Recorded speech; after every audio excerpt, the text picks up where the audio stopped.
দেখেন কত স্বচ্ছ পানি। কোথায় আসছি আমরা? কাশিয়াপল্লীর এলাকায়, কাশিয়াপল্লী মণিপুরি।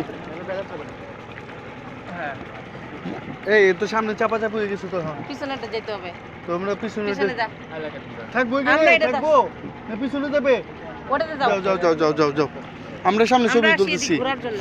এটা দেখেন কত স্বচ্ছ, নিচের পাথর বালু দেখা যাচ্ছে, এত স্বচ্ছ পানি।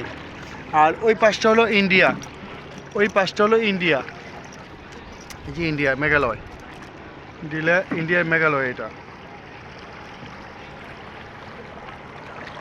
আর এখানে আমরা আসছিলাম জাফলং থেকে নৌকা নিয়ে, আবার ওই জাফলং থেকে আসছি কাশিয়াপল্লী দেখলাম, মণিপুরি পাড়া দেখলাম, মাধবকুণ্ড লেকে গেলাম।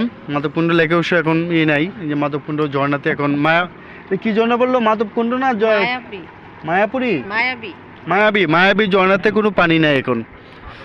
হ্যাঁ, মায়াবী ঝর্ণাতে পানি নাই। তো তারপর মণিপুরি পাড়ায় কিছু কেনাকাটা করলাম, এখন আবার যাচ্ছি। স্বচ্ছ পানি, একদম স্বচ্ছ। এখন আমরা যাব জাফলং 0 পয়েন্টে নৌকায়। এই যে আমার ছেলে এবং ব্যাগনা ওই জায়গায় বসছে।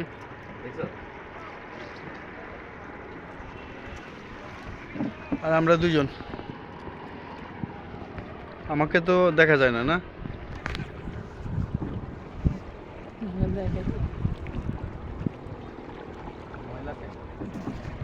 দেখছো তেল মারাজ।